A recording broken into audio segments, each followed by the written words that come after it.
కొడతాం. మన స్నేహితుడికో, మన బంధువులకో, మన ఇంట్లో ఎవరికో నాన్న లేదా అన్న నా బైక్ ఆగిపోయిందంటే ఖచ్చితంగా వస్తారండి. ఇప్పుడు పౌలు గారు ఎవరికి ఫోన్ చేయాలి? నట్ట సముద్రంలో ఉండి ఎవరికి ఫోన్ చేయాలండి? ఒకవేళ ఎవరైనా వస్తారా? మనకైతే బండి ఆగిపోయిందన్నా, కారు ఆగిపోయిందని ఎవరో ఒకరు హెల్ప్ చేయడానికి వస్తారు, లేట్ అయినప్పటికీ కూడా. కానీ పౌలు గారు నట్ట సముద్రంలో ఓడ ఆగిపోతే ఎవరికి ఫోన్ చేయాలి? కానీ ఫోన్ చేయడానికి అసలు ఫోను లేదు, ఎవరు కూడా రారు. అలాగే అలాగే ఆయన డే అండ్ నైట్, రాత్రింబగళ్ళు ఆ ఓడలోనే అలా ఉండిపోయాడు, తిండి తిప్పలు లేకుండా. తర్వాత చాలాసార్లు దొంగలు, తర్వాత అన్యజనుల వలనైనను, కష్టములతోనూ, ఆకలి దప్పులతోనూ, చలితోనూ, అపరిమితంగా దెబ్బలు, రాళ్లతో కొట్టబడడం, డే అండ్ నైట్ సముద్రంలో గడపడం, ఆయన యొక్క స్వజనులు పట్టణములలో తరచుగా జాగరణాలు, తరచుగా ఉపవాసము, చివరికి దిగంబరత్వం.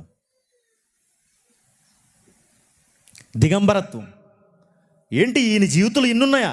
ఇంకా అనేకములు ఉన్నవి, నేను చెప్పుకోను. ఇవన్నీ నా జీవితంలోకి వచ్చినటువంటివి. నేను ఎందుకు ఈయన జ్ఞాపకం చేస్తున్నానంటే, గత సంవత్సరం ఇండియా వరల్డ్ కప్ ఫైనల్ ఓడిపోయింది, తెలుసు కదా. గత సంవత్సరమే కదా, 2023 ఇండియా ఫైనల్లో ఓడిపోయింది. ఫైనల్కి ముందు ఒక్క మ్యాచ్ కూడా ఓడిపోలేదండి. అందరూ అనుకున్నారు ఒక్క మ్యాచ్ కూడా ఓడిపోకపోతే ఇండియాకే కప్ అనుకున్నారు.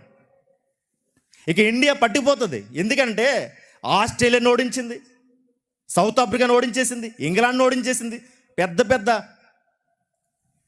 టీం ప్లేయర్స్ ఉన్నటువంటి జట్టుల్ని ఓడించేసింది. మరలా ఆస్ట్రేలియాని ఓడించడం పెద్ద కష్టం కాదుగా రెండోసారి అనుకుంది. చాలా కాన్ఫిడెంట్గా ఉన్నారు. కానీ ఏం జరిగిందనంటే, కనీసం పోటీ కూడా ఇవ్వకుండా ఓడిపోయారండి ఫైనల్లో. ఈ యావత్ భారతదేశం అంతా ఇండియా గెలుస్తుందని పూజలు చేశారు, ఇండియా గెలుస్తుందని ఎన్నో యాగాలు చేశారు, ఇండియా గెలుస్తుందని చర్చలలో ప్రార్థనలు కూడా చేశారు. తీరా చూస్తే ఇండియా ఓడిపోయింది, ఆస్ట్రేలియా విన్ అయింది. విక్టరీ కోసం ఎదురు చూశారు, విజయం కోసం ఎదురు చూశారు, కానీ విజయం సాధించకుండానే వాళ్ళు పక్కకు పోయారు. అలాగే రైతు విజయం కోసం ఎదురు చూస్తాడండి. వర్షాల కోసం ఎదురు చూస్తూ వర్షాలు వచ్చిన తర్వాత, ఆ విత్తనాలు జల్లిన తర్వాత మొలకలు వచ్చిన తర్వాత, ఆ మొలకలకు మందు కొడుతూ ఈ ఫెర్టిలైజర్స్ వేస్తూ అవి ఎదిగిన తర్వాత, గింజ పట్టిన తర్వాత, ఆ గింజను కాపాడుతూ అలా ఎదిగిన తర్వాత ఆ పంట చేతికి రావడానికి ఎదురు చూస్తుంటాడు విజయం కొరకు, విక్టరీ. అలాగే ఒక స్టూడెంట్ చదువుతూ బాగా చదివి కాంపిటేటివ్ ఎగ్జామ్స్ రాసి రిజల్ట్స్ కోసం ఎదురు చూస్తాడు ఫర్ విక్టరీ, విజయం కోసం. ఈరోజు అన్ని గ్రూపుల్లో ఉన్నవారు, అన్ని ఏజుల్లో ఉన్నవారు విజయం కోసం ఎదురు చూస్తూ ఉంటారు, విక్టరీ కోసం. కానీ ఈయన ఎవరైనంటే, ఇప్పుడు మనం చదువుకున్న ఈ లిస్టులో ఉన్నటువంటి ఆయన పేరు పౌలు. అపోస్తుడైన పౌలు, అసలు పేరు సౌలు. అపోస్తుడైన పౌలు, అసలు పేరు సౌలు. ఈయన జీవితంలోకి వచ్చినటువంటి విజయం ఏదైతే ఉందో, ఆ విజయం మనందరికీ కూడా ఒక సాక్ష్యం.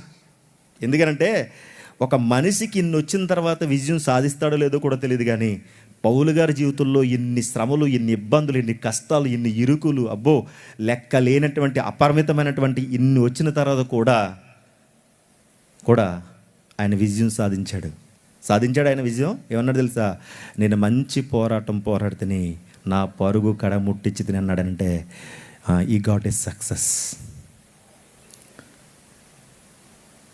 ఆలోచన చేయండి, అతని యొక్క విజయం యొక్క రహస్యం ఏంటి? What is the secret of success in Paul's life? అపోస్తుడైనటువంటి పౌలు యొక్క జీవితంలో వచ్చినటువంటి విజయానికి రహస్యం ఏంటి? ఆయన ఏం చేస్తే విజయం సాధించగలిగాడు? కానీ మనం ఎందుకు విజయం సాధించలేకపోతున్నాం? ఇంకా మనం ఓటములతోనే సరిపెట్టుకుంటూ ఉన్నాం. ఏంటి ఆయన విజయం యొక్క రహస్యం అని మనం ఆలోచన చేస్తే, ఆయన ఒక మాట అంటాడు. ఆయన యోధ మత పెద్ద అయినటువంటి గమాలియేలు యొక్క పాదాల దగ్గర ధర్మశాస్త్రం యొక్క విద్యను అభ్యసించి, ఒక లైసెన్స్ అనగా ఒక అధికారాన్ని పొంది, ఆ ధర్మశాస్త్ర ప్రకారంగా క్రైస్తవులను హింసించడానికి నియమింపబడినటువంటి సౌలు, తర్వాత మారిన తర్వాత పౌలు, అలాంటి ఆయన క్రీస్తు దర్శనంతో క్రీస్తు ప్రత్యక్షతతో మరలా ఆయన ఒక మనిషిగా మారి, అనగా ధర్మశాస్త్రాన్ని విడిచిపెట్టి క్రీస్తును ప్రకటించే వ్యక్తిగా మారి క్రీస్తు కొరకు హింసించబడ్డాడు. క్రీస్తు అనేక మందిని ఒకప్పుడు హింసించాడు. క్రీస్తును వెంబడించిన తర్వాత క్రీస్తు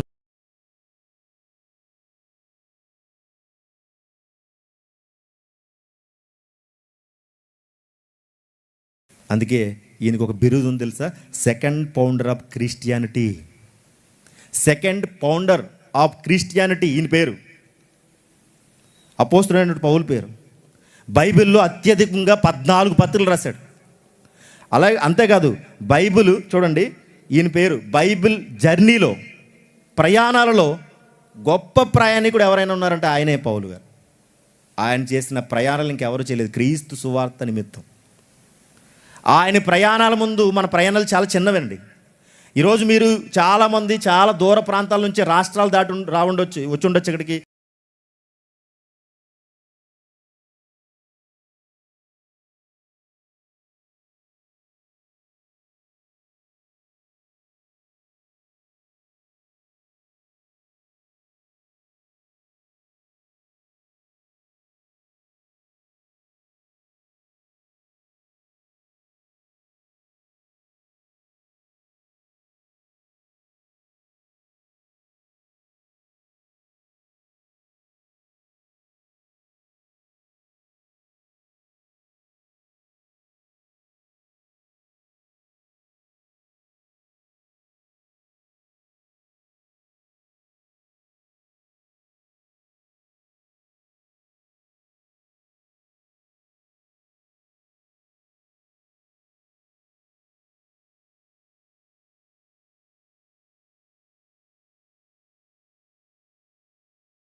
నా కూతురు ఆటల పోటీల్లో ఫస్ట్ సంపాదించింది.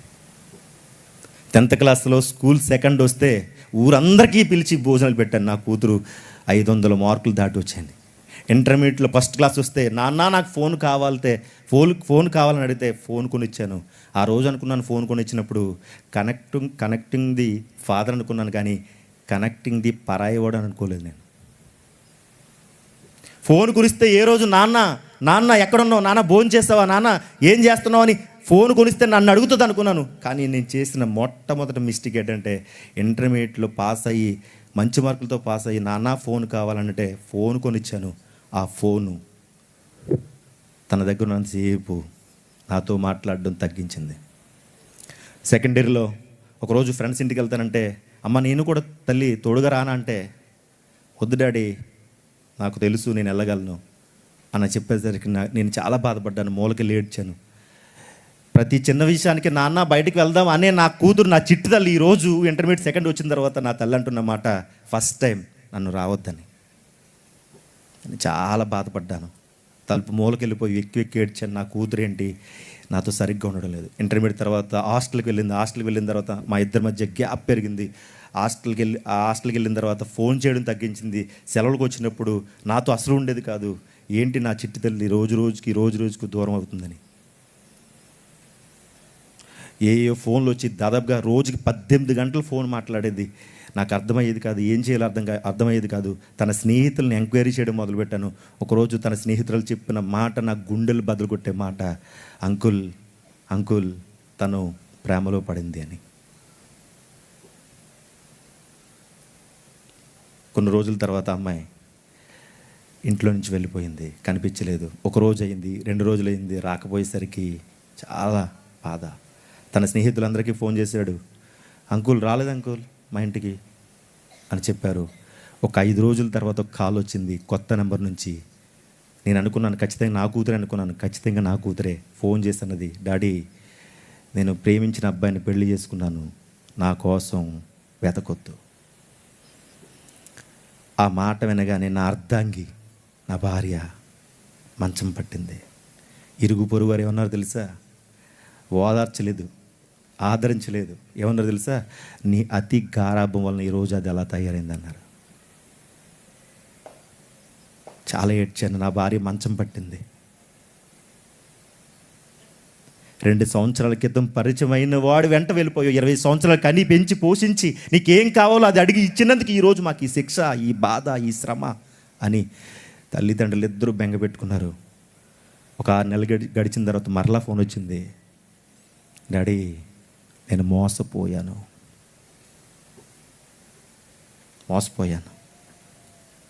నా కోసం మీరేం బాధపడకండి అని అన్న తర్వాత ఒక 2 నెలలు పోయిన తర్వాత తన మోసపోయినందుకు, తల్లిదండ్రులు మోసం చేసినందుకు ఊరేసుకుని చచ్చిపోయింది. ఎంతమంది ఇలాంటి బలహీనలు ఉన్నారో చూడండి. ప్రేమ అనే మాయలో పడుతున్నారు, బలహీనలు అయిపోతున్నారు. సంఘానికి వస్తున్నా సరే ఆత్మీయ స్థితిలో ఉన్నవారు కూడా చచ్చిపోతున్నారండి. చాలామంది యవనస్తులు చాలామంది చచ్చిపోతున్నారండి. ప్రేమ 2 అక్షరాలనే పదం ఈజీగా ఉంటుంది, కానీ అంటే ప్రేమించడం, మా అంటే మర్చిపోవడం అని ఎంతమంది తెలుసు? ప్రేమిస్తారు, మర్చిపోతారు. ఆలోచన చేయండి. బలహీనులో చాలామంది అప్పుల బాధల్లో ఉంటారండి. వాళ్ళు ఎంత బలమందించినటువంటి డాక్టర్ అయినా. 2 కొడుకులు ఫారెన్లో ఉంటారు, చదువుకుంటున్నారు అన్నమాట. వాళ్ళు కూడా డాక్టర్లే. చాలా సంపాదించాడు, చాలా బిల్డింగ్స్ కొన్నాడు, పొలాలు కొన్నాడు. ఏమైందో ఏంటో అతని జీవితంలోకి ఒక జోదం వచ్చింది, బెట్టింగ్ వచ్చింది. ఆ బెట్టింగ్ వచ్చిన తర్వాత అతను సంపాదించిన ఆస్తులన్నీ పోయాయి. తిరిగి మరిగా 5 కోట్లు అయ్యాడు. ఒక డాక్టర్, ప్రాణాలు కాపాడేవాడు. అసలు ఆయన ప్రొఫెషన్కి జోదానికి సంబంధం లేదు, ఆయన ప్రొఫెషన్కి బెట్టింగ్కి అసలు సంబంధమే లేదు. అలాంటిది స్నేహితుల ప్రభావమో మరి ఏ ప్రభావమో తెలియదు, కానీ మొత్తానికి అతను బెట్టింగ్కి అలవాటు పడ్డాడు. బెట్టింగ్ వల్ల అతను ఉన్న ఆస్తును కోల్పోవడమే కాదు, ఇంకా అదనంగా అప్పులు పాలయ్యాడు. అప్పులు పాలవడంతో తలదించుకోలేక అప్పులోలు మీదడిపోయేసరికి ఒకరోజు అతను, అతని భార్య, అతను కొడుకు ఇక్కడే ఉన్నాడు. ఆ సమయంలో అలా ముగ్గురు కలిపి ఏం చేశారు తెలుసా? ఒకనొక రోజు బయటికి వెళ్ళలేక కార్లన్నీ పోయాయి, ఇల్లులన్నీ పోయాయి. ఒక రెంటెడ్ ఇంటిలో ఉంటూ ఏం చెయ్యాలో తెలియక ఏం చేశారు తెలుసా? అతను, అతని భార్య, అతను ఒక కొడుకు పాయిజన్ తీసుకుని చచ్చిపోయారండి. అమలాపూర్లో జరిగిన యథార్థ ఘటన. ఎంత బలహీనలో చూడండి. సమస్యలు వస్తున్నాయని చాలామంది చనిపోతున్నారు, కానీ పౌలు గారికి వచ్చినటువంటి సమస్యలు ఇంకెవరికి వస్తాయి చెప్పండి? ఎన్ని శ్రమలో తెలుసా? 1 టైం కాదు, 7 టైమ్స్, 5 టైమ్స్, 3 టైమ్స్, 4 టైమ్స్. ఎన్నిసార్లు వచ్చినాయో అయినా సరే నిలబడ్డాడు, బలాన్ని తెచ్చుకున్నాడు. ఆయన చెప్పే మాట ఏంటో తెలుసా?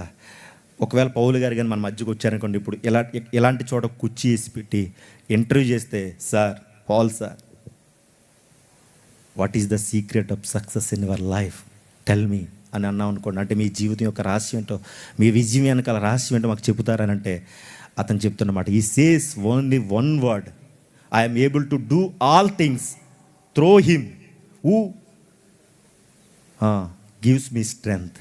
చూడండి, పిలుపులు రాసిన పత్రిక 4వ అధ్యాయం 13వ వచనం. ఈ మాట ప్రతి ఒక్కరూ అండర్లైన్ చేసుకోవాలండి. నన్ను బలపరిచి వాని యందు నేను సమస్తము చేయగలను. Yes, we can do everything when Jesus comes in our life. యేసుక్రీస్తు వారు మన జీవితంలోకి వస్తే, అంటే ఆయన మనల్ని బలపరిస్తే మనం ఏదైనా చేయగలం. పౌలు గారు అంటున్నారు, నేను పడిన శ్రమలు, నేను పడిన ఇబ్బందులు, ఇరుకులు, ఓడల నట్టనడ సముద్రంలో ఓడలు మునిగిపోయిన సమయంలో, శ్రమలలో, ఇబ్బందులలో, ఇరుకులలో, ఇదేమీ నా గొప్పతనం కాదు. అందరూ అనుకుంటారు ఆయన నట్టనడ సముద్రంలో ఓడ మధ్యలో ఉన్నప్పుడు, ఓడ మునిగిపోతున్నప్పుడు ఎవరు లేరని మనం అనుకుంటామో, ఆయన పక్కన క్రీస్తున్నాడు. అది ఆయన మాత్రమే చూడగలిగాడు, మనం చూడలేం. నువ్వు అనుకుంటావు చాలా సందర్భాల్లో, చాలా సమయంలో నేను ఒంటరి వాడిని నువ్వు అనుకుంటే, నువ్వు ఒంటరి వాడు కాదు, నీ పక్కన దేవుడు ఖచ్చితంగా ఉన్నాడు. నువ్వు నమ్ముకున్నా, నువ్వు వెంబడించినా, నువ్వు సురక్షణగా అంగీకరించిన నీ క్రీస్తు నీతో ఎప్పుడు నీతో ఉంటాడు. కానీ నువ్వే ఎవరూ లేరనుకుంటావు, ఒంటరితనంలోకి వెళ్ళిపోతావు, జీవితాన్ని ముగించేసుకుంటూ. పౌలు గారు అంటున్న మాట, నన్ను బలపరచువానిందు నేను సమస్తమును చెయ్యగలను. క్రెడిట్ అంతా నాది కాదు, గొప్పతనం నాది కాదు. నా విజయం యొక్క రహస్యం ఏంటంటే, నా విజయం వెనకాల రహస్యం ఏంటంటే, నన్ను బలపరిచేవాడు ఒక్కడున్నాడు. ఆ బలపరచువాడు నాతో ఉంటే అది ఎంతటి శ్రమ అయినా, ఎంతటి కష్టమైనా, ఎన్ని ఇబ్బందులైనా గెలిచేస్తాను. నాకు విజయాన్ని ఇచ్చే వాడు ఒకడు నా వెనకాల ఉన్నాడు. That is my secret. అదే నా రహస్యం, నా విజయం యొక్క రహస్యం. విజయవంతమైన జీవితానికి ఒక సాక్షి పౌలు గారు. విజయవంతమైన జీవితం అయింది. అన్ని వచ్చినప్పటికి కూడా ఆయన పోరాడి గెలిచి నిలబడి ఈరోజు ప్రతి ఒక్కరికి ఇన్స్పిరేషన్గా నిలిచాడండి ఆయన. కానీ మన చిన్న చిన్న సమస్యలకి మనం పోరాడలేకపోతున్నాం కదా, చిన్న కష్టాలకే మనం బయటపడిపోతున్నాం కదా, చిన్న ఇబ్బందులకి మనం తేలిపోతున్నాం కదా. పౌలు గారు అలాంటి వారు కాదండి. నన్ను బలపరిచేవాడు ఇప్పుడు నాతోనే ఉన్నాడని బ్రతికేవాడు. ఆలోచన చేయాలి మనం ఈ యొక్క సమయంలో. చూద్దాం ఒక మాట. యోహాను రాసిన సువార్త 15వ అధ్యాయము 5వ వచనం.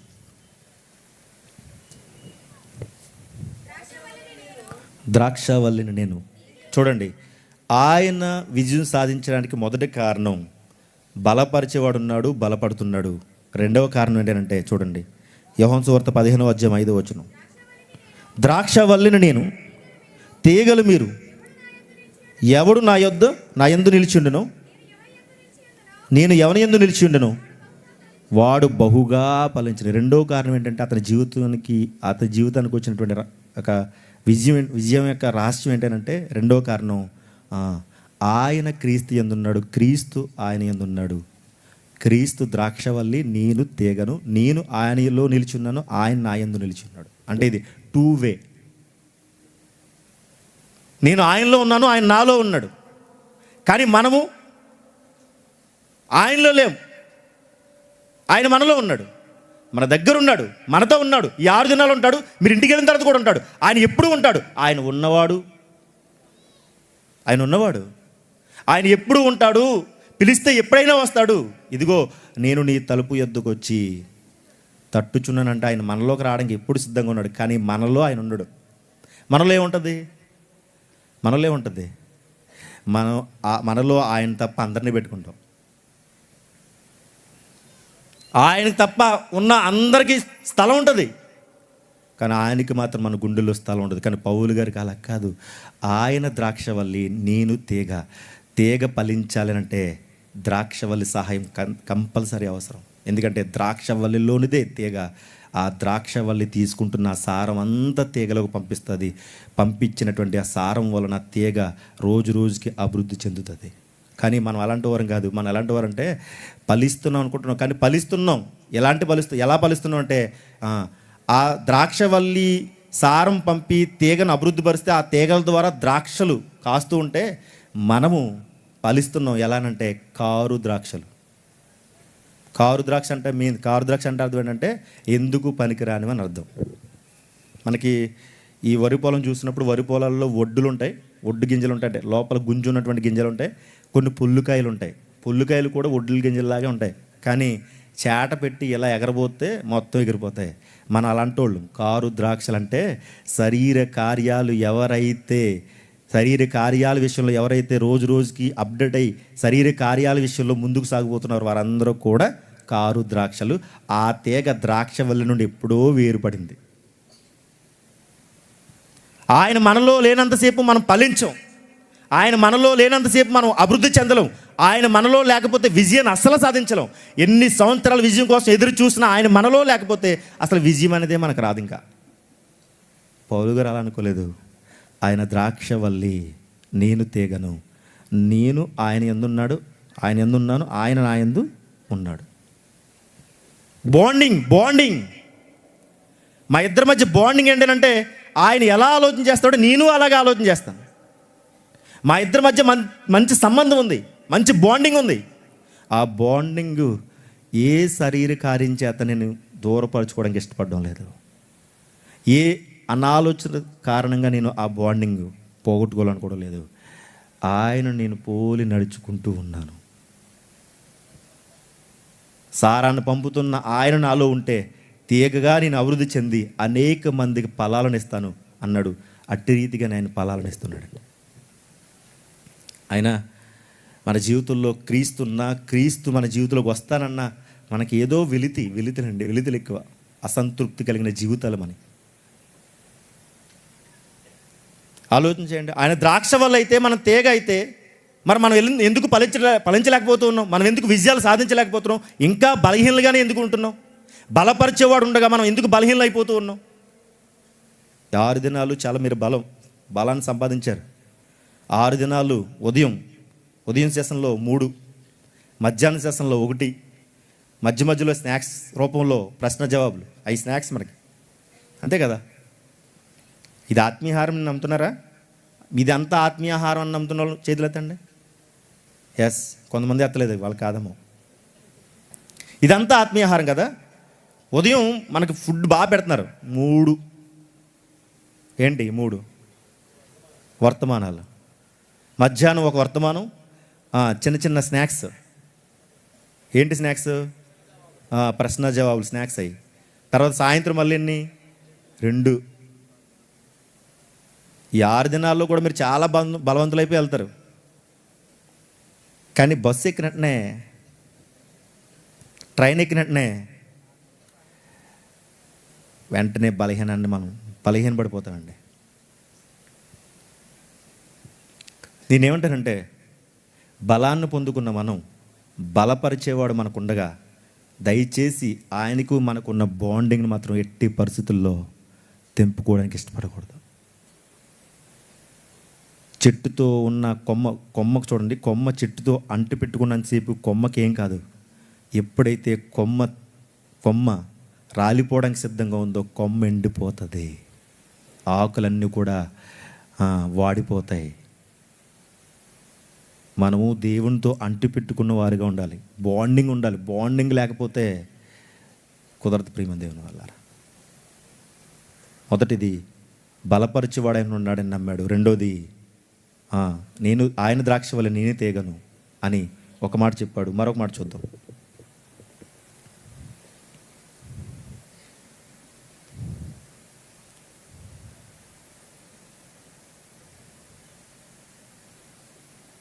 ఆయన అంటున్న 3వ మాట, నేను క్రీస్తును పోలి నడుచుకుంటూ ఉన్నాను. నేను క్రీస్తును పోలి నడుచుకుంటున్నానంటే నాలో పాపం లేదని అర్థమా? నాలో ఇంకా ఏ అపరాధాలు లేవని అర్థమా? పౌలు గారు అంటున్న మరొక మాట చూడండి. ఆయన ఏమంటున్నాడో, ఆయనలో ఏముందో. రోమిలు రాసిన పత్రిక 7వ అధ్యాయం 18, 19, 20, 21 వచనం చూడండి. రోమిలు రాసిన పత్రిక 7వ అధ్యాయం 18 వచనం. నా యందు అనగా నా శరీరమందు మంచిది ఏదియు నివసింపదని నేను ఎరుగుదును. మేలైనది చేయవలనను కోరిక నాకు కలుగుచున్నది, కానీ దానిని చేయుటకు నాకు కలుగుటలేదు. నేను చేయగోరు మేలు చేయక చేయగోరని కీడు చేయుచున్నాను. నేను కోరని దానిని చేసిన యెడల దాన్ని చేయునది నా యందు నివసించు పాపమే కానీ ఇకనూ నేను కాదు. అంటే అర్థం ఏంటి? నేను క్రీస్తును పోలి నడుచుకుంటున్నాను ఆయన జీవితంలో. ఇవన్నీ ఉన్నాయి ఒకప్పుడు. అయితే ఇవన్నీ ఉన్న ఆయన, అలాంటి స్థితిలో ఉన్న ఆయన ఎలా మారిపోయాడనంటే, ఒకరోజు ఎవరు ఎప్పుడు మాట్లాడలేనటువంటి ఒక మాట అన్నాడు. ఆ మాట మన అందరికీ పరిచయమే. ఏంటంటే, ఫిలిప్పీలు రాసిన పత్రిక 1వ అధ్యాయం 21వ వచనంలో, నా మట్టుకు బ్రతుకుడ క్రీస్తు, చావు అయితే. ఎవరు అనలేడు ఈ మాట, మనం కూడా అనలేము ఈ మాట. ఎంత పెద్ద బోధకుడు కూడా ఈ మాట అనలేడు. నా మట్టుకు బ్రతుకుడు క్రీస్తు, చావు అయితే లాభము. ఒకప్పుడు ఆయన స్థితి ఏంటో తెలుసా? నా యందు పాపమే ఉందన్నాడు. ఇప్పుడు ఆయన అంటున్న మాట, నా మట్టుకు బ్రతుకుడు క్రీస్తు. అంటే నేను బ్రతికితే క్రీస్తు కొరకే, చచ్చిపోతే క్రీస్తు కొరకే. లాభం. మరణాన్ని ఎవరు లాభం అనుకుంటారండి? మరణం ఎవరైనా కుటుంబీకుల్లో ఒక వ్యక్తి మరణించి కుటుంబం దగ్గరికి వెళ్ళి ఏడవకండి, ఎందుకు ఏడుస్తున్నారు అని నవ్వండి అని అంటే వాళ్ళు మనం ఇంకా సీరియస్గా చూస్తారు. ఎందుకు ఏడుస్తున్నారమ్మా, ఎందుకు ఏడుస్తున్నారయ్యా, మరణం మనకు లాభమే కదా అని అనండి. మనం కూడా ఆ మధ్యలో ముచ్చట్లు పెట్టి నవ్వండి ఏడుస్తున్న వాళ్ళు ఇంటికి వెళ్ళి. అంటే ఈ ప్రపంచంలో ఎవరు కూడా మరణాన్ని లాభం అనుకోరు. మరణం వస్తే ఖచ్చితంగా ఏడుస్తారు. కానీ ఆయన అంటున్నాడు, మరణాన్ని లాభంగా ఎంచుకుని సంతోషపడండి అని. నా మట్టుకు బ్రతుకుడు క్రీస్తు, చావు అయితే లాభము అనే వారు ఎవరు అని అంటే, ఎవరైతే ఆయన యందు నిలిచుంటారో, ఆయన ఎవరి యందు నిలిచుంటారో వారికి మాత్రమే లాభం. నేను క్రీస్తును పోలి నడుచుకుంటున్నాను. ఇదే నా విజయ యొక్క రహస్యం. నా విజయానికి మరొక రహస్యం ఏంటంటే, మరొక కారణం ఏంటంటే, నేను క్రీస్తును పోలి నడుచుకుంటున్నాను. అలాగే నా మట్టుకు బ్రతుకుడు క్రీస్తు, చావు అయితే లాభం. ఇవన్నీ కూడా ఆయన విజయానికి కారణాలు, విజయాన్ని సాధించడానికి కారణాలు. మనం ఎలాగా? ఏ సమస్యలున్నా, ఏ ఇరుకులున్నా, ఏ ఇబ్బందుల్లో ఉన్నా మనం ఏం చేస్తాం తెలుసా? దేవుడిని విడిచిపెట్టి అన్నీ తిరుగుతాం, దేవుడిని విడిచిపెట్టి ఎక్కడికి వెళ్ళిపోతాం, కానీ దేవుడిని మన జీవితంలోనికి తీసుకురాలేం. కానీ పౌలు గారు అలా లేరండి. ధర్మశాస్త్రాన్ని పట్టుకుని క్రైస్తవులందరినీ హింసించి, క్రైస్తవులందరినీ ద్వేషించి, దూషించి, చంపడానికి సిద్ధపడి చంపాడు, చెరిచాడు. అలాంటి ఆయన ధర్మశాస్త్ర ప్రకారంగా చేసినటువంటి ఆయన క్రీస్తు దర్శనం ద్వారా, క్రీస్తు ప్రత్యక్ష ద్వారా మారి ఏం చేశాడనంటే, క్రీస్తుకు ఖైదీ అయిపోయాడు. ఇక బ్రతుకుతే క్రీస్తు కొరకు బ్రతకాలి, చావైతే ఆయన కొరకే చచ్చిపోవాలి. ఎందుకంటే నన్ను బలపరిచేవాడు ఒకడు ఉన్నాడు, ఆయన నన్ను బలపరిస్తే నేను ఏదైనా చేయగలను అని కంకణం కట్టుకొని సువార్త ప్రకటించడానికి వెళ్ళి అనేక ప్రాంతాలు సువార్త ప్రకటించాడు. ఖండాలు దాటి సువార్త ప్రకటించాడు. గొప్ప ప్రయాణికుడు. ఈరోజు దేశాలు తిరుగుతున్న ఒక ప్రయాణికుడు ఉన్నాడండి. ఒకడు ఆడెవడో కానీ బలుల్ని, తేలుల్ని, కుక్కల్ని ఇవన్నీ తినేస్తున్నాడు ఆ దేశాలని తిరిగి. ఆడికి చాలా పెద్ద రోగం వచ్చేస్తుంది. మరి ఆ రోగాలు మనకి అంటించేస్తాడు. అక్కడికి వెళ్ళిపోయి తేలి ఇలా సెల్ఫీ తీస్తుంటాడు. సెల్ఫీ అతని పేరేది కానీ పేరు ప్రపంచ యాత్రికుడు అండి అతను. అలాగే అతను అండమాన్లో ఉన్నటువంటి కొన్ని భయంకరమైన నరమాంస పక్షుల దగ్గరికి వెళ్ళగలడా? అతను ప్రపంచ యాత్రికుడు అని చెప్పి, ఎందుకంటే అందరూ చూస్తారండి, అలాంటివి బాగా చూస్తాం మనం. నిజమైన ప్రపంచ యాత్రికుడు ఈయనే. ఎవరు? అపోస్తుడైన పౌలు గారు. ఈ ప్రపంచ యాత్రికుడు ప్రయాణికులమైన మనకు చెప్తున్న మాట ఏంటంటే, నా మట్టుకు బ్రతుకుడు క్రీస్తు, చావు అయితే లాభం.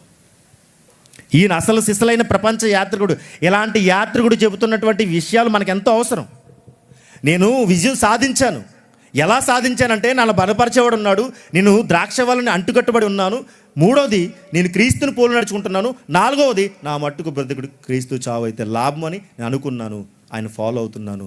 ఇదే నా విజయం యొక్క రహస్యం అని చెప్తున్నాడు. ఇంకా ఏం చెప్తున్నాడంటే చూద్దాం. చూడండి,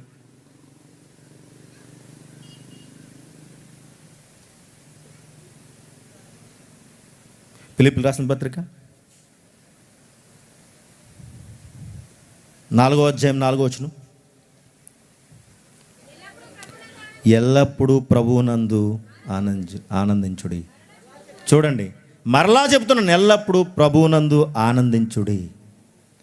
ప్రతి మనిషి ఆనందం కోసం అనేక మార్గాలను ఎదుర్కొంటాడండి. చివరికి ఆ మార్గము, ఒకవేళ నేను ఆ మార్గంలోకి వచ్చిన తర్వాత ఈ మార్గం సరైనది కాకపోతే, ఆనందం కోసం వచ్చినటువంటి ఆ వ్యక్తి దుఃఖంతో తిరిగి ఇంటికి వెళ్ళిపోతాడు. ఆనందం కోసం ఎదుక్కుంటాడు. ఏదైనా ఒక షాప్కి వెళ్ళి ఒక వస్తువు కొనుక్కుంటాడు. దేని కొరకు అంటే ఆనందం కొరకు. తీరా ఆ వస్తువు బాగోకపోతే దుఃఖంతో మరలా ఏడ్చి ఇంటికి వచ్చేస్తాడు. ఆనందం కోసం చాలామంది ఎదురు చూస్తారు, అనేక మార్గాలకు వెళ్ళిపోతారు. పౌలు గారు ఏమంటున్నారంటే, ఆనందించుడి, ఎల్లప్పుడూ ఆనందించుడి. ఎవరు ఏందంటే ప్రభువునందు. మనకు ఆనందం, సంతోషం, ఒకవేళ ఏదైనా అతిశయించాలి, ఆనందపడాలి, ఎంజాయ్ చేయాలంటే ప్రభువునందే ఆనందపడాలి. ఇది శాశ్వతమైన ఆనందం, ఎప్పుడు సంతోషంగా ఉంచేటటువంటి ఆనందం. ఈ ఆనందం మనకు ముఖ్యం అన్నాడు. 2, సహించే జీవితం. సహించే జీవితం, సహనం ఉండాలి. ఆయన ఎంత సహనపరుడు అంటే ఆయన యొక్క కపట సహోదరులే ఆయనను ఎలా అంటే మంచి నైస్గా జబ్బమే చేసి లోపలికి తీసుకెళ్ళి శుభ్రం కొట్టి బయట పంపించారు. ఎవరు? మార్నింగ్ లేచిన తర్వాత గుడ్ మార్నింగ్ అని చెప్పినవాడు, మార్నింగ్ లేచిన తర్వాత రా టిఫిన్ చేద్దాం అన్నవాడు, మార్నింగ్ లేచిన తర్వాత ఆయనే టీ తెచ్చి ఇచ్చి జబ్బమే చేసుకుని భుజాల మీద చేసి లోపలికి తీసుకెళ్ళి ఏం చేస్తారు తెలుసా? రా, నీ కోసం ఎదురు చూస్తున్నావు my dear friend, my dear Paul అని లోపలికి తీసుకెళ్ళి శుభ్రం కొట్టించి బయటికి గెంటేశారు. కపట సహోదరులు. పైకి ఒకలా ఉండి లోపల వేరే ఉద్దేశంతో ఉన్న వారిని కపట సహోదరులు అంటారు. అలాంటి కపట సహోదరుల వల్ల పౌలు అనుభవించిన శ్రమలు అన్నీ కాదు. అయినా సరే సహించాడు. గొప్ప సహనం కలిగినటువంటి వ్యక్తి అండి ఆయన. ఎంతోమంది ఎన్నో ఇబ్బందులండి, అనేక పర్యాయాలు తిండి లేదు, తిప్పల్లో, జాగరణలు, ఉపవాసాలు తరచుగా. ఈరోజు సెమినార్లో ఎవరికి భోజనం లేదు, ఇప్పుడు లేదు, రాత్రి లేదు. ఉంటారా? ఉండగలరా? చూడండి, ఒక్కరైనా కనీసం అందరూ ఒకవేళ దేవుని ప్రేమతో ఉండగలరామో, కానీ ఎవరొకరు తేలిపోతారు కదండి. అండి ఈరోజు భోజనం పెట్టకపోవడం ఏంటండి మరి ఘోరం కాకపోతే ఎంత సెమినార్ చేసి అంటారా? అందరూ ఒక్కరైనా? ఒక్కరు కాదు, అందరూ అంటారు. ఒక్కరే అంటాము, అందరూ ఖచ్చితంగా అంటారు. ఆలోచన చేయండి. కానీ పౌలు గారికి అలా కాదు. ఉపవాసాలున్నా ఆయన అంటాడు, నేను ప్రభువు నందు ఆనందిస్తున్నాను, సహనం కలిగి జీవిస్తున్నాను.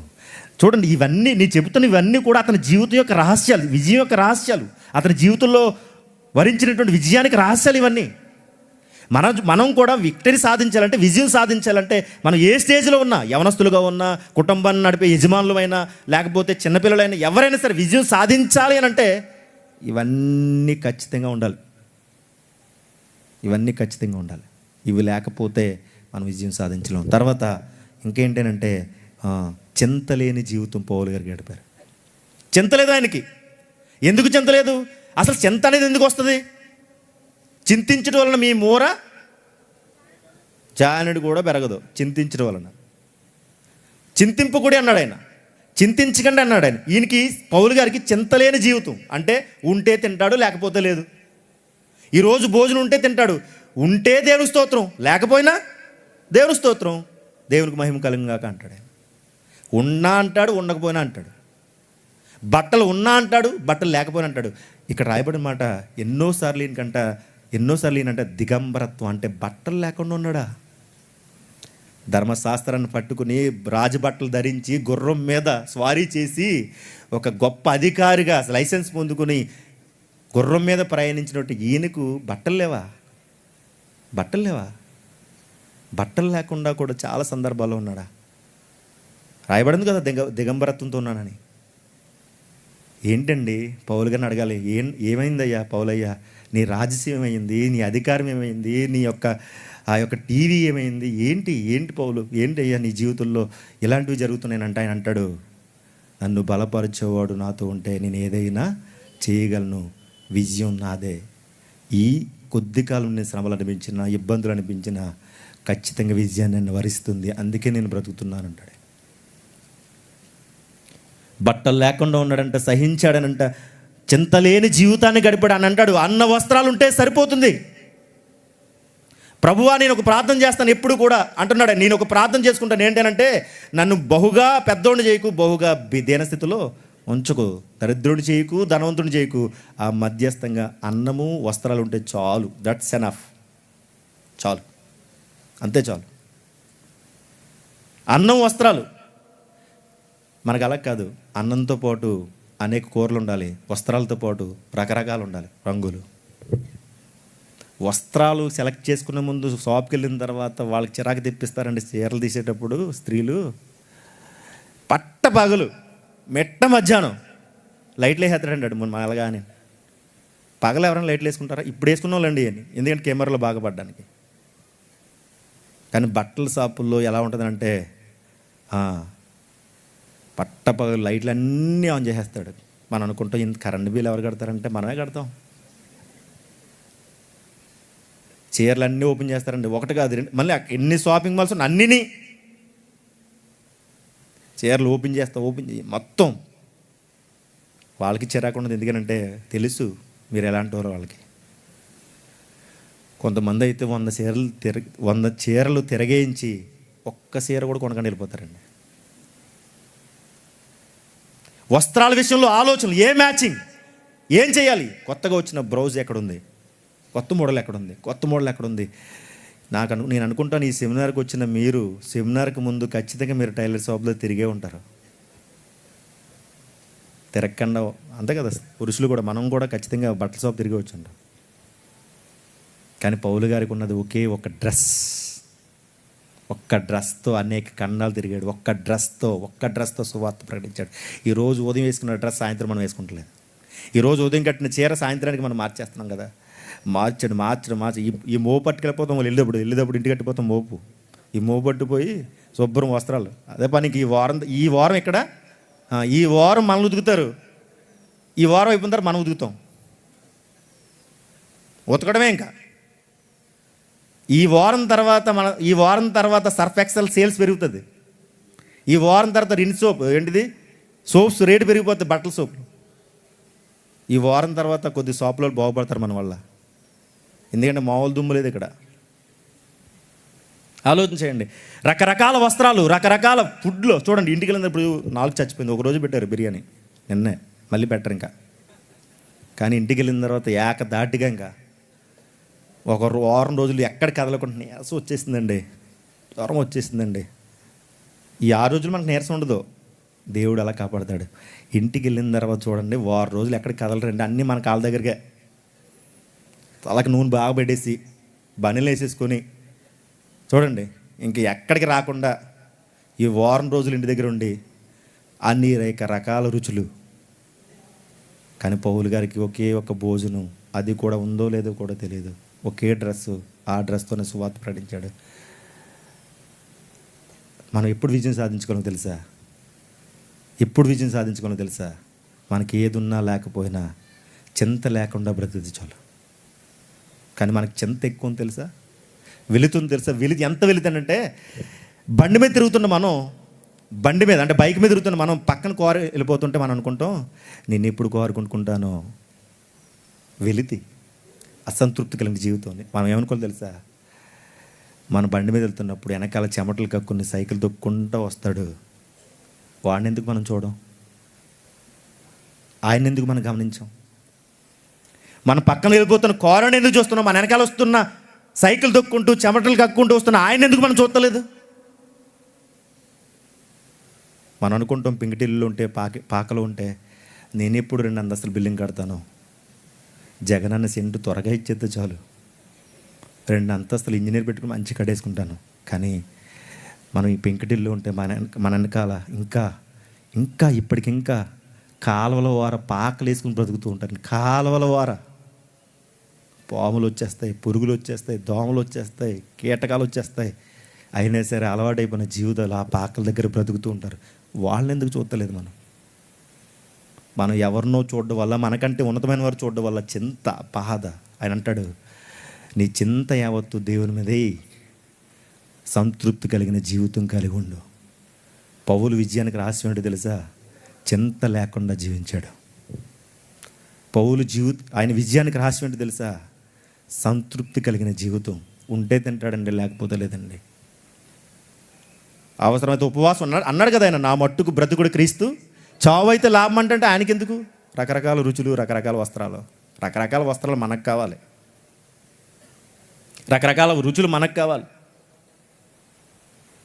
ఒక విజయం సాధించే వ్యక్తి ఎవరైనా ఇలాగే ఆలోచన చేస్తారండి. విజయం సాధించాలంటే చదువుతున్న చాలామంది స్టూడెంట్స్ చదువుతుండొచ్చు, చాలామంది కుటుంబ యజమానులు కుటుంబాన్ని లాక్కెళ్ళలేక ఏడుస్తూ విజయం కోసం ఎదురు చూస్తూ ఉంటే, మీ అందరికీ చెబుతున్న మాట ఏంటో తెలుసా పౌలు గారు? మీరు ఎలా ఉండాలంటే, మీరు ఏ స్థితిలో ఉన్నారో ఆ స్థితిలో నుండే దేవుణ్ణి ఏం చేయాలి? మహిమపరచాలి. ధనవంతుడు లాజరు సంగతి మనం చూసినప్పుడు, లాజరు ఎంత దరిద్రుడు అనంటే తినడానికి తిండి లేదు, శరీరం అంతా కురుపులు, వస్త్రాలు లేవు. ధనవంతుడు మాత్రం ఓదా రంగు బట్టలు, సన్నపు నార వస్త్రాలు, రోజు కారు, కారులో ఏసీ, ఇంటికి వస్తే ఏసీ, బయటికి వెళ్తే ఏసీ, ఆఫీస్కి వెళ్తే ఏసీయే, అంత ఓసీ అది. కానీ లాజరు అయినటువంటి దరిద్రుడికి కనీసం తినడానికి కూడా తిండి లేదు. ఆ లాజర్ని ఒకరోజు యేసుక్రీస్తు అంటారు, వాడు కురుపులతో నిండిన వాడే అనే మాట రాయబడింది. వాడు అన్నాడా? లోకసువార్త 16వ అధ్యాయంలో వాడు కురుపులతో నిండిన వాడే అని రాయబడి ఉందండి. వాడు అనే మాటను ప్రయోగించాడు. వాడు. యేసుక్రీస్తు వారు ఎప్పుడు అమారీగా మాట్లాడరు కదా. యేసుక్రీస్తు వారు అంటే మర్యాద, యేసుక్రీస్తు వారు అంటే సంస్కారం, యేసుక్రీస్తు వారు అంటే ఎప్పుడు ఎవరిని ఏమండు కదా. అలాంటిది లాజర్ని ఎందుకు వాడు అన్నాడు? నాకు చాలా బాగా అనిపించింది. యేసుక్రీస్తు వారి మీద చాలా కోపం వచ్చింది నాకు. ఫస్ట్ టైం యేసుక్రీస్తు వారి మీద కోపడ్డాను. వాడు అన్నాడు ఆయన. వ్యభిచారమందు పట్టబడిన స్త్రీనే, పట్టుబడినటువంటి స్త్రీని అమ్మా అన్నాడు. అలాంటిది లాజరు దరిద్రాన్ని అనుభవిస్తే ధనవంతుని మాత్రం వాడు అనలేదండి. దరిద్రుడైన లాజరు మాత్రం ఏమన్నాడు? వాడు అన్నాడు. నాకు చాలా బాధ అనిపించింది. దేవుని కొరకు బ్రతికి ఆ కష్టాల్లో ఇబ్బందులు ఉన్నవాడిని చూచి చిన్నతనంగా వాడు అన్నాడు అంటే స్టడీ చేస్తే ఎందుకన్నాడు తెలుసా వాడు అని. స్నేహితుని మనం ఏమంటాం? ఫ్రెండ్స్ని ఏమంటాం? ఒరే అంటావా? లాజరు ఆ దరిద్రుల్లో ఉండి కూడా, ఆ దరిద్రతలో ఉండి కూడా దేవుణ్ణి మహింపరచినందున లాజరు దేవునికి స్నేహితుడైపోయాడు. అబ్రహాం దేవుడేమన్నాడు? స్నేహితుడు అన్నాడు. లాజర్ని ఏమన్నాడు తెలుసా? ఈ లాజరు అబ్రహాము రొమ్మున, అంటే అబ్రహాము రొమ్మున ఆనుకుని ఉన్నాడు అంటే అర్థం తెలుసా? అబ్రహాము స్నేహితుడే, ఆ స్నేహితుడికి మరొక స్నేహితుడు, వాళ్ళిద్దరూ నాకు స్నేహితులే. ఎందుకు తెలుసా? అతను ఏ స్థితిలో ఉన్న ఆ స్థితిలో నుండి నన్ను మహింపరిచాడు. ఏ రోజు కూడా నా ఒంటి మీద కురుపులో ఉండి నాకు బట్టలేమని బాధపడలేదు. ఈరోజు మనకి చిన్నది లేకపోతే నీ సన్నిధిలో ప్రార్థన చేస్తున్నాను, నీ సన్నిధికి వస్తున్నాను, ఆదివారం ఆరాధన మానకుండా వస్తున్నాను, ఏంటయ్యా నాకు ఈ కర్మ, నాకు గతి అని మనం వెంటనే దేవుణ్ణి డిమాండ్ చేసేస్తాం. ఆలోచించేయండి. పౌలు గారు ఎప్పుడు కూడా తన జీవితం పట్ల చింత కలిగలేడు. పౌలు గారు తన జీవితం పట్ల ఎప్పుడు కూడా బాధపడలేదు. బ్రతుకుడు క్రీస్తే, చావైతే లాభం అని బ్రతికేశాడు. దేవుని మాటలు యేసుక్రీస్తు వారిని బాగా బహుబలంగా నమ్మినవాడండి. ఆయన ప్రత్యక్షత చూసిన తర్వాత యేసుక్రీస్తు వన్స్ ఆయన జీవితంలోకి వచ్చిన తర్వాత యేసుక్రీస్తు వారికి తన జీవితాన్ని అంకితం చేసేసాడండి. ఎందుకంటే యేసుక్రీస్తు వారు చేసిన త్యాగాన్ని ఆయన గుర్తు తెచ్చుకుని యేసుక్రీస్తు వారి కొరకు బ్రతికాడు. ఎందుకంటే ఆయన మాట్లాడిన మాట అలా ఉంటాయి. ఒకరోజు వ్యభిచారమందు పట్టబడినటువంటి స్త్రీ మీద అందరూ రాళ్ళు వేశారా? యేసుక్రీస్తు వారు కూడా వేశారు. మీకు తెలియదు ఆ విషయం? ఏంటి ఎలా వేశారనంటే, అందరూ రాళ్ళు వేశారు, యేసుక్రీస్తు వారు వేశారు. ఏంటో తెలుసా? రాళ్ళను బద్దలు కొట్టే మాట, అమ్మా.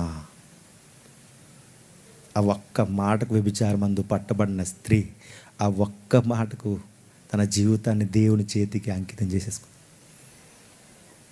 ఎందుకంటే దేవుని మాట బండలను బద్దలు కొట్టు సుత్తు వంటిది. రాళ్ళన్నిటినీ పటాపంచలు చేసి, ఆలోచించండి, ఒకవేళ వాళ్ళు ఇసిన రాళ్ళు విసిరితే ఆమె మారకపోవచ్చు, లేకపోతే మారకుండానే చచ్చిపోవచ్చు ఆమె.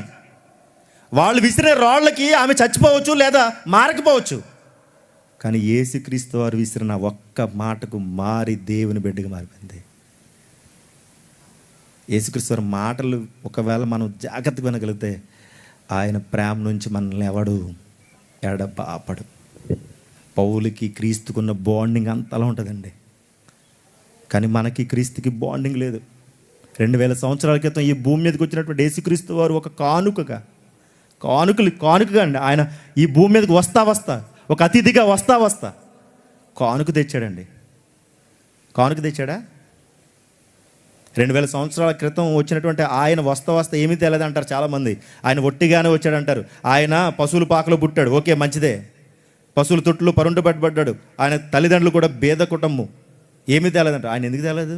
పెద్ద కానుక తెచ్చాడు ఆయన మనందరికీ. ఎప్పుడు ఎవరు ఇవ్వనటువంటి కానుకలు. ఈ మన స్నేహితులు, మన బంధువులు ఇచ్చే కానుకలన్నీ కూడా 4-5 రోజులు ఉంటాయి అంతే, లేదా 10 రోజులు ఉంటాయి, 10 నెలలు ఉంటాయి, 10 సంవత్సరాలు ఉంటాయి. కానీ క్రీస్తు ఇచ్చిన కానుక ఎవడు ఇవ్వనటువంటి కానుక అంటే తెలుసా? నిత్య జీవం. ఎప్పుడు ఎవడు మరణించకుండా ఉండాలని ఒక కానుక తెచ్చాడు, నిత్య జీవం అనే కానుక. అది ఎప్పుడు ఎవడు ఇవ్వలేడు. ఆలోచించండి. కానుకలు ఎవరైనా మనకు కట్టాదులు విన్నారా మీరు? కట్టాదులు పెళ్ళిళ్ళకు, పుష్పవతి ఫంక్షన్లకు, చెప్పండి, ఇంటిలో గృహప్రవేశం చేసినప్పుడు శుభకార్యానికి కానుకలు ఇస్తూ ఉంటారు. కానుకలు ఇస్తున్నారంటే మనకు అర్థం ఏంటి? ఎవడైనా వచ్చి మనకి వెడ్డింగ్ కార్డు ఇచ్చాడు, ఎవడైనా వచ్చి మనకి ఏదైనా ఆహ్వాన పత్రిక ఇస్తే మనం అర్థం చేసుకోవాల్సిన విషయం ఏంటంటే, ఒకడు వచ్చి కార్డు ఇచ్చాడంటే ఖచ్చితంగా మనం ఏం రెడీ చేసుకోవాలి? అమౌంట్ రెడీ చేసుకోవాలి, కట్టాదులు. ఇప్పుడు మనం ఏం చేస్తాం సార్? కార్డు ఇచ్చి వెళ్ళిపోతాం డ్రింక్ తాగి. ఎట్నే మన లోపలికి వచ్చి బుక్ ఓపెన్ చేద్దామండి. ఏ బుక్? కట్టాదులు బుక్. ఎవడెంత ఏం రాశాడు? 116లా అంటే 120 వేస్తానులే, 4 రూపాయలు ఎక్స్ట్రా 120. ఎక్కువ వేయరు బలిని. 1000 వేసాడు అనుకుంటే 2000 వేయరు. 1000 వేస్తే ఇంకో 50, అది 100. ఎక్కువ వేస్తే మళ్ళీ ఇద్దరి మధ్య బాండింగ్ చెడిపోద్ది. కట్టాదులు అంటే ఒకడు కానుక తెస్తే ఆ కానుక తగ్గట్టుగా మరలా వాడిని సత్కరించాలి, గౌరవించాలనే ఉద్దేశంతో తిరిగి మరలా కానుకలు చెల్లిస్తూ ఉన్నారు. కానీ 2000 సంవత్సరాల క్రితం ఆయనకు మనం కానుక తెస్తే తిరిగి మనం ఏమి ఇవ్వగలుగుతున్నాం ఆయనకనంటే ఏమి ఇవ్వలేకపోతున్నాం. కానీ పౌలు ఒక కానుకగా తన జీవితాన్ని ఆయన చేతిలో పెట్టి ఏం చేశాడు తెలుసా? నా మట్టుకు బ్రతుకుడే క్రీస్తు, చావు అయితే లాభం. గొప్ప కానుక ఇచ్చేసాడండి. ఆలోచించేయండి, ఎంత ఆవేదన పడ్డాడు, ఎంత శ్రమ పడ్డాడు, ఎన్ని ఇబ్బందులు పెట్టాడు. మనం కూడా విజయం సాధించాలంటే ఇన్ని ఉండాలి. బలపరచువాడు మన పక్కన ఉండగా, బలపరచువాడు ఉండగా మనకు భయం లేదు. అయితే మనం ద్రాక్షవల్లిలో తీగవలే ఉండాలి, ఆయన పోలి నడుచుకోవాలి. మన బ్రతుకుడ క్రీస్తు అని బ్రతకాలి. సంతృప్తి కలిగిన జీవితం ఉండాలి, సంతృప్తి కలిగిన జీవితం ఉండాలి. ఇంకా సహనం ఉండాలి, చింతలేని జీవితం ఉండాలి. ఇవన్నీ ఉంటే మనము విజయం సాధిస్తాం. ఒక పాట చూద్దాం, ఆ పాట అనంతరం ప్రార్థన చేద్దాం. ఆయన